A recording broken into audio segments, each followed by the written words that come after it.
Hey guys, it's Will here, and today I'm going to review the rules for using the Space Marines from the Deathwatch Overkill box set in games of Warhammer 40,000. So these rules were published in White Dwarf 109 back in the spring when these models came out, and then White Dwarf 110 has the rules for the Genestealer counterparts in there, but I'm going to be going through the Space Marines today. And it's quite a timely review because, as you may have heard, there is potentially a Deathwatch Codex on the horizon, rumoured to be going up for pre-order end of this week, so Friday the 6th of August. So it's been interesting to see what the rules already are for Deathwatch Space Marines in 40k, and see what's already there and what they might be looking at adding. Now, I haven't actually had a chance to have a game with these rules. I keep getting distracted and basically haven't got my models painted up, so I've not yet been able to use them in either Overkill or in 40k. But let's have a look and see what we've got here. I've had a bit of a read through these already, so I kind of know what I'm looking at, but yeah, let's just go through these one at a time. So the first thing you notice is these are all presented as named characters, unique units, although they are the only things, although some of them are squads or like non-independent characters, they're all presented as unique characters. So you can only obviously take one of each of these in an army because they're all unique. And the first guy we've got here is Autan Cassius, also known as Chaplain Cassius, but they call him Autan Cassius here to differentiate him from the Cassius in the Space Marine Codex. Now, it's the same guy, but this is just the younger version of him. In the Deathwatch Overkill rules, they've kind of just discovered Tyranids, whereas Cassius in the Space Marine Codex is later on. The Battle of Macragge's already happened, and so he already, has faced Tyranids a number of times. And as a result, younger Cassius isn't quite as battle-hardened as older Cassius. So this guy's only 95 points, so he's a little bit cheaper. But then when you have a look and see what he's for, you see why he's cheaper. So he has the stat line of a normal chaplain, he has the war gear of a normal chaplain, and he has the special rules of a normal chaplain. He has one thing that is ever so slightly different. He has special issue ammunition for his bolt pistol, so he has the Sternguard types of ammo. So things like the Dragonfire bolts, the Hellfire rounds, the Kraken bolts, and the Vengeance rounds. You can use all of them with his bolt pistol. But yeah, that is literally the only difference between him and a standard chaplain. So yeah, the 5-point increase versus a normal chaplain. Normal chaplain's 90 points. Cassius is 95. That's simply the special issue ammo. That's the only difference. And it's a one-shot bolt pistol. So I'm immediately looking at this and thinking, why am I paying for this? If special issue ammo was an option for characters in the Space Marine Codex, would I give it to a chaplain with a bolt pistol and a Crozius for 5 points? And the answer is probably not. There are probably better things you can use your 5 points on. It's not a big difference, but it already, sets us off to a bit of a bad tone. But, other than that, he has all the benefits of a normal chaplain. He's got the Zealot rule, he's got his Crozius Arcanum, his Rosurius for his Invuln save. So he's not bad, but it's a bit like, why would I take this guy over just a regular chaplain? Other than, obviously, you're using the Deathwatch army, which is very clearly designed to work as an allied detachment. The models in here do not form a full army on their own. I mean, you could in really low points games, but it's obviously designed to work as an allied detachment. So here's one of your 2 HQ choices. Your other one is this chap here, Gensus Natorian. So this is the Librarian. Now, he's a member of the Blood Ravens chapter, and that's quite cool because it's the first time they've done anything for Blood Ravens, in terms of actual special models for them. And yeah, he's a librarian, which makes sense. The Blood Ravens are meant to be a very psychically attuned Space Marine chapter, have a lot of librarians in their ranks. Now, there is some talk that this is because while they don't know who their Primarch is and who their first founding legion are, it's rumoured to be that they are actually loyalist members of the Thousand Sons. I mean, it's sort of somewhere between speculation and fan theory, but it would be quite cool to have loyalist Thousand Sons. But anyway, yeah, he's a Blood Raven, and again, he's 95 point HQ unit. Now, this guy is a librarian with a force sword and a bolt pistol, all the normal librarian war gear. So he's got his grenades, he's got his psychic hood, and once again, he's got the same special issue ammunition as Cassius has. And he's a mastery level 2 librarian, but he must pick his powers from biomancy. Now that is where we start to get the first of the cracks with this guy. Biomancy isn't terrible, but it's not, the best. If you've got a Space Marine librarian, the things you're really wanting to take with him: telepathy, so you can get that invisibility up, or you want to get divination, so you can have prescience, or you want to go for the new core powers that came out in Angels of Death. I've got a whole video on that, and I'll link that in the description, about all the psychic powers that came out with Angels of Death, and there's some really strong stuff in there. Now, biomancy isn't bad. It's got some buffs, it's got some attacks, but it's not, amazing. You wouldn't want to necessarily pick that on a Space Marine librarian unless you had something very specific in mind. Essentially, it can make him into a bit of a combat beast, but he's a guy with weapon skill 5, 2 attacks, and a force sword. He's not, it's not really the stats and the equipment you want to be building your combat monster on. If you want a really badass combat dude, you start off with a chapter master, or, to be honest, you look in a different army than Space Marines, because we haven't got the oomph and the attack, sort of the number of attacks, the strength that certain forces have, like Chaos or an Orc War Boss. Space Marines aren't, the independent characters aren't often amazing challenge monsters, and that seems to be the way Biomancy tries to lead you. But he's not bad, but he's essentially a level 2 librarian that locks you in to taking the Force Sword, which again isn't bad, but it means you can't have the Staff or the Axe. Locks you into taking the 5 point extra special ammunition, which again, if you start taking that on everyone, that's going to add up the points, and that's what Deathwatch makes you do. And he locks you into biomancy. So yeah, he's kind of characterful. I can see why they've done it, but he's not a strong model.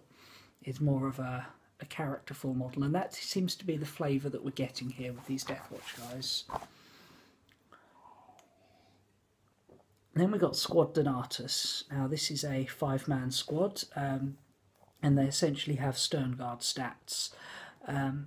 And you've got 5 different guys in here. You've got the Ultramarine guy, the Iron Hand, the Imperial Fist, the Dark Angel, and the Space Wolf, who, I'm sure those last 2 are getting on really well at the moment. And they've all got their own war gear. So the Ultramarine guy, Vale Donatus, has a bolt gun with special ammo, and that is where special ammo is nice in an actual bolt gun. Special ammo in a pistol, it's only 12-inch range, it's single shot, it's not great. Bolt gun, you've got the option of firing longer range or firing 2 shots at shorter range, so instantly you're getting more out of that special ammo. And you've got Dren Redblade, who has a bolt gun with special ammo and 2 close combat weapons. That's shown as a knife and a chainsword on the model. So he's pretty badass, actually. He's got a bolt gun, but he's charging into combat wielding a sword in each hand, because, he's a Space Wolf. That's what they do. And, again, bolt gun with special ammo is a useful option.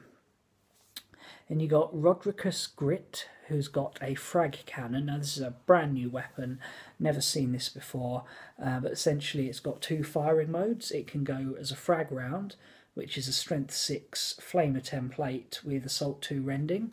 I assume that's not really firing fire, but it's more, loading it with buckshot.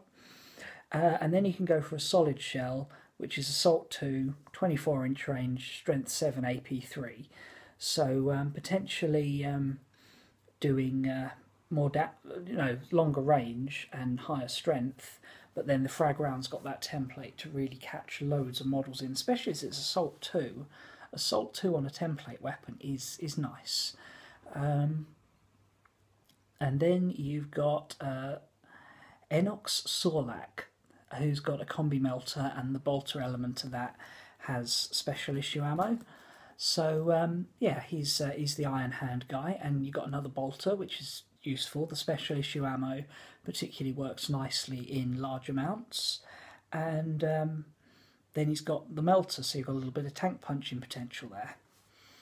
And then finally Gidriel, who's the Dark Angel. He's got a plasma pistol and a power sword, and that, is again, it's a good loadout. He's got a decent gun, he's got a weapon, he's kind of meant to be a champion.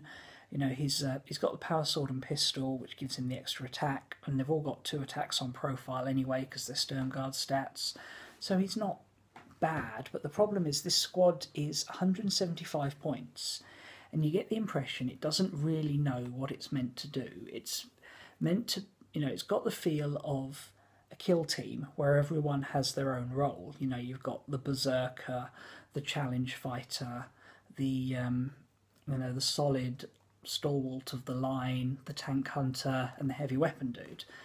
But in a game of 40k of any size at all, you don't want one squad that's trying to do a bit of everything. You really want squads that are specialised to a particular role. So you want a squad where maybe you've got 2 guys who've paid for the melter gun upgrade, and then everyone else is normal, so they'll go and hunt tanks. You want a separate squad that's geared for close combat.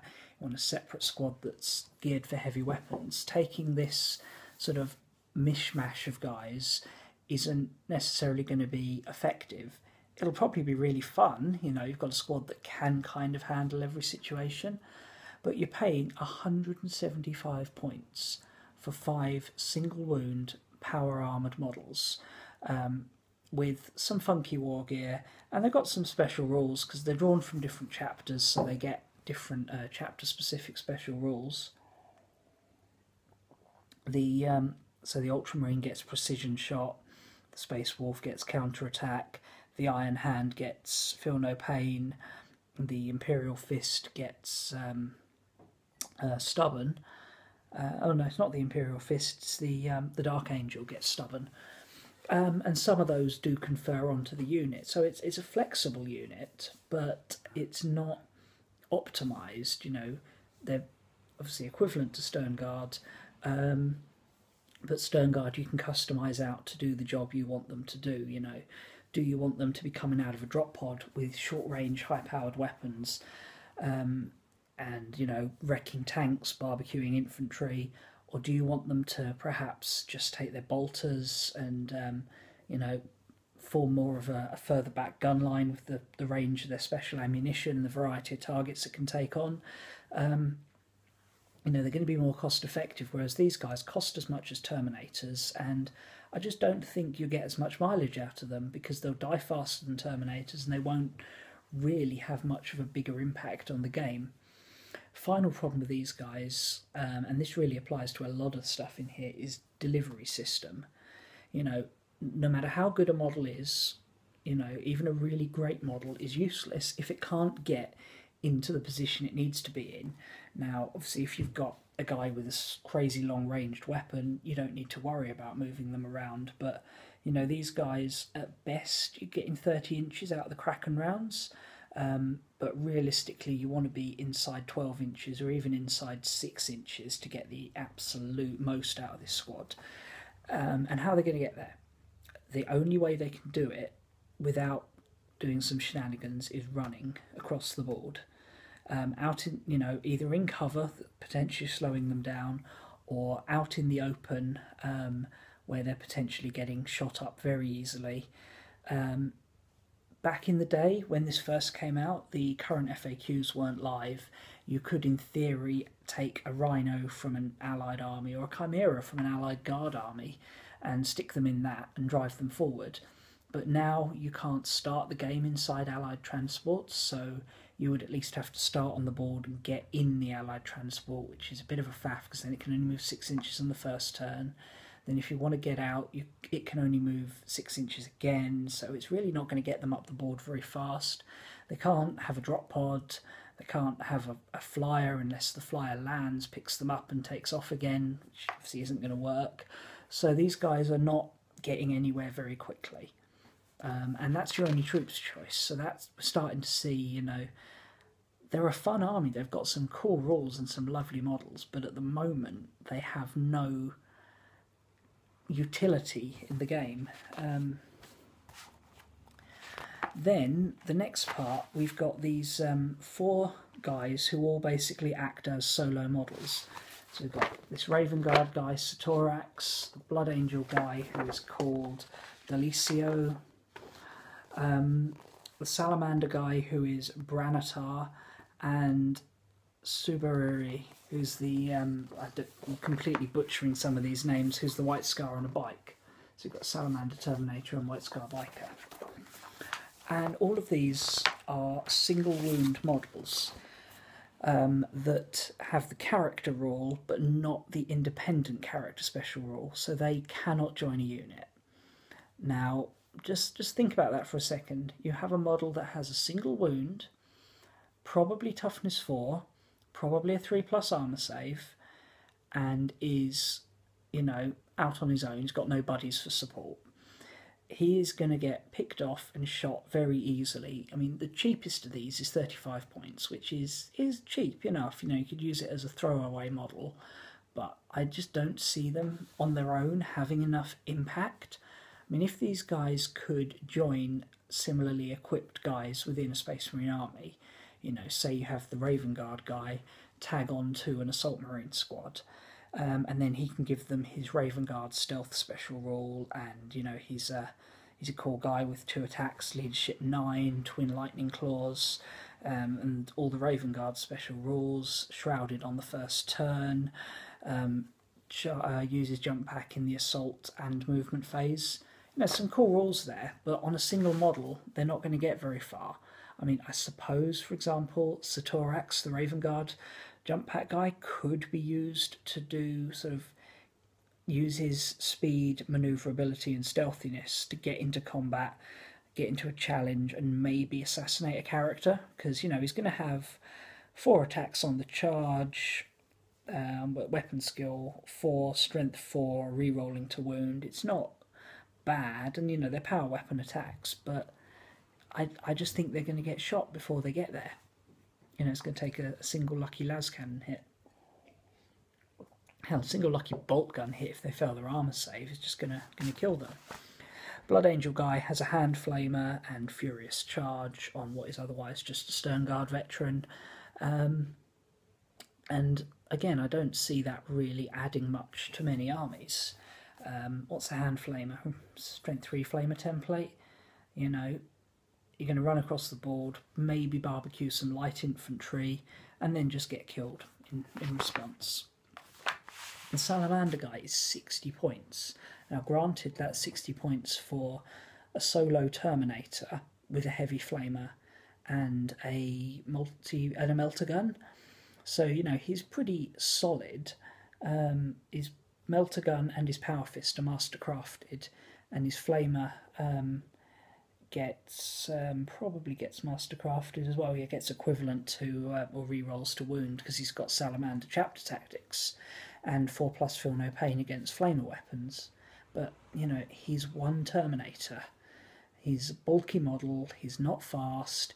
Yeah, he can deep strike, maybe do some damage, but, you know, he's just going to get killed back again. He's not, you know, he's not great. I really don't see him having an impact on the game. Now, as you can hear, I'm starting to get a little bit negative about these guys because I was just really disappointed with these rules. I was looking forward to being able to use these Deathwatch guys to do some sneaky tricks in 40k, but at the moment, there's just not the strength there to do it. I mean, let's see, let's try and look at this guy with some positive. I mean, he's got a mastercrafted melter gun, and he has deep strike. So I suppose you could deep strike him down behind a tank and possibly wreck it. And at that point, you know, yeah, he's made a great mess of it. But firstly, you're relying on the deep strike going well because you need to get into melter range.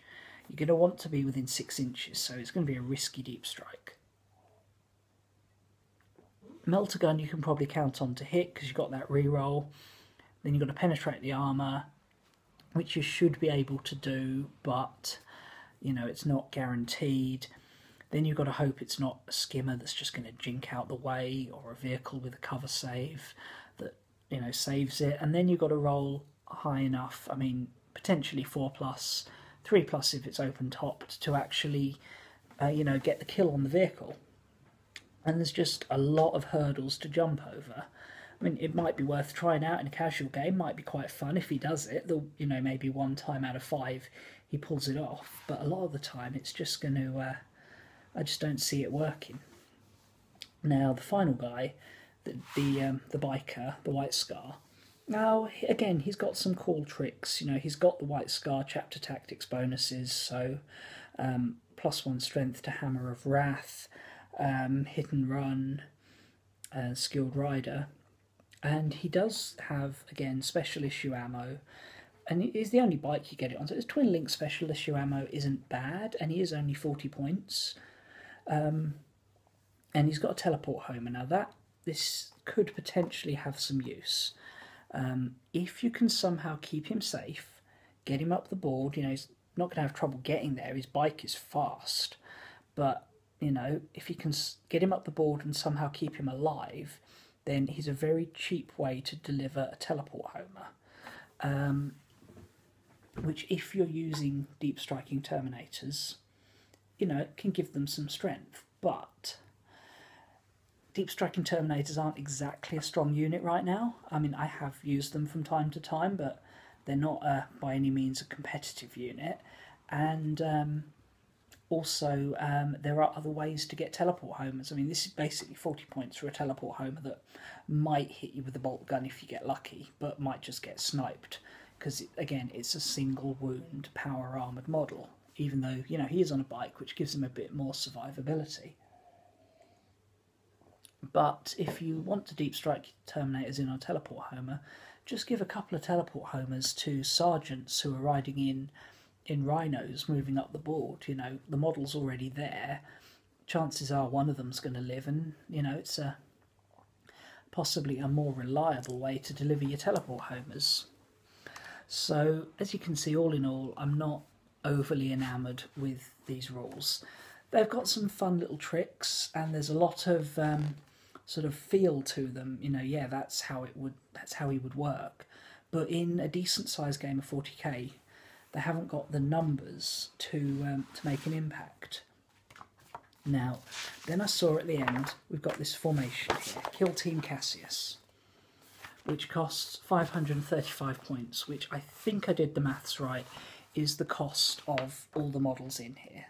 So you're getting all the models and you're paying their base cost. So you're thinking, oh well, you know, I've got the whole set, might as well run the formation. No, this formation is not good. So first let's look at the benefit. The main benefit you get is you get rerolls of wound and armour penetration of 1. So, you know, it does give them a little bit more impact.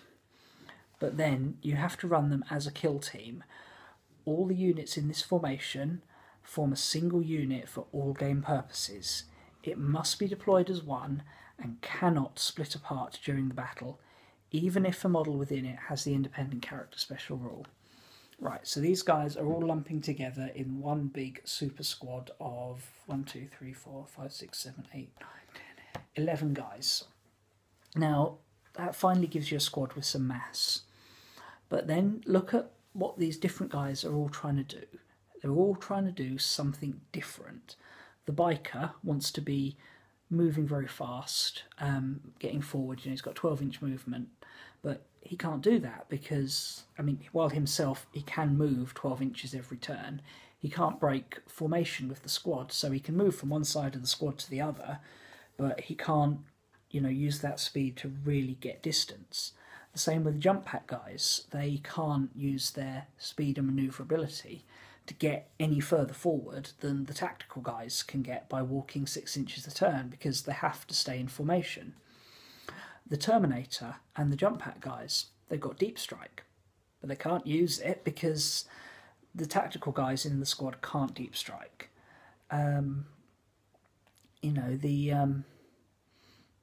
The tactical guys could, in theory, hop in an allied transport, but they can't because they've got to drag the bike and the Terminator and the jump packs with them, and that precludes most transports. I, off the top of my head, can't think of a transport that can take a bike. There are transports that you can potentially get a Terminator or jump pack guys in, but you can't get a bike in a transport, so you lose the option of a transport. So essentially you gain a small buff in power for a massive drop in utility and flexibility. So what would I do if I was going to run this army? Because I certainly wouldn't run the formation, and I probably wouldn't sort of run all the guys in it. I would probably, if I had to run this force, see, I'd have to take a troops choice because it's an allied detachment, and that would have to be Squad Donatus. And I think I would put them in some kind of tank transport. Now, obviously, that would have to they'd have to start outside it and get into the transport on the first turn. And, it depend, if I was running them with my Space Marines, a Rhino would be the obvious choice. I probably wouldn't pick a Razorback because they have got some decent shooting and I'd want them firing out the top as they moved forward. Then for my HQ, I would probably take the Librarian over the Chaplain. Chaplains are great. I like running Chaplains with combat combat orientated units. So I'll stick a Chaplain in with a Terminator squad in a Land Raider should I be running a formation like that, or might put a jump pack one with a Vanguard squad, that type of thing. I don't think he works well with this Stern Guard type unit. They're not really good enough in combat to benefit from having a Chaplain. So I would run the Librarian. Obviously I have to pick off Biomancy, and I'd try to, I'd hope for at least one spell that is a ranged attack, a magic missile, not magic missile, Witchfire power, and then, maybe go for something to buff the squad.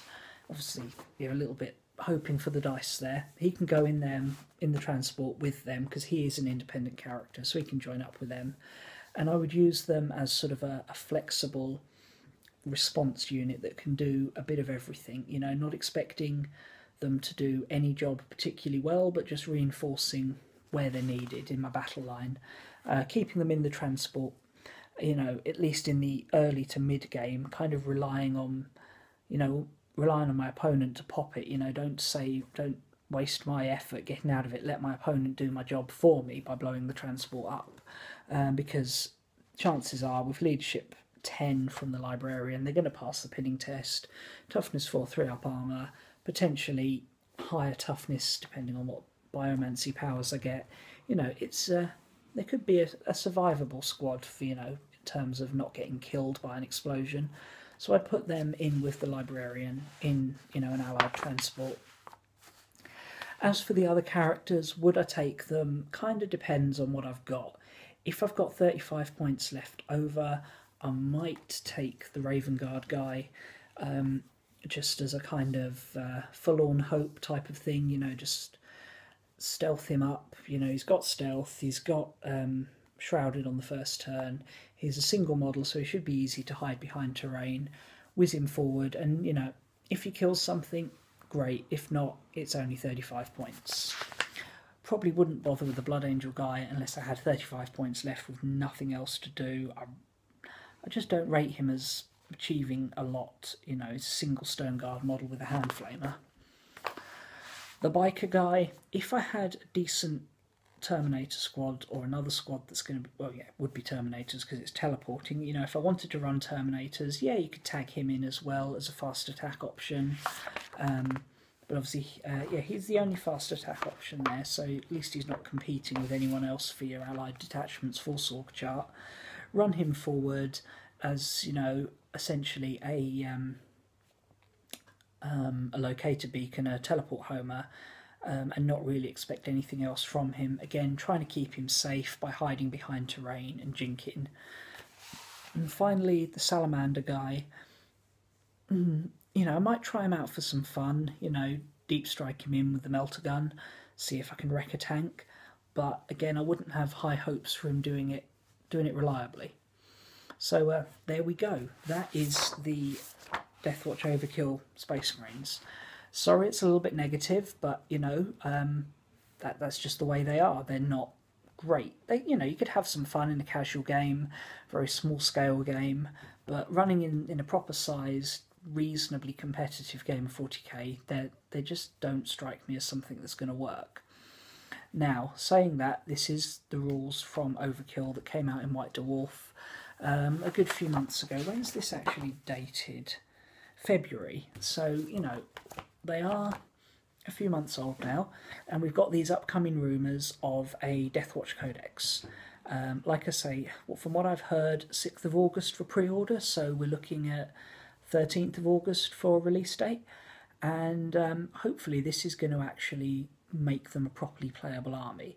I still think they'll be designed really to work as an allied detachment, in the same way that, like, Harlequins, in theory you can run them as a full army, but you know, their design more favours an allied detachment.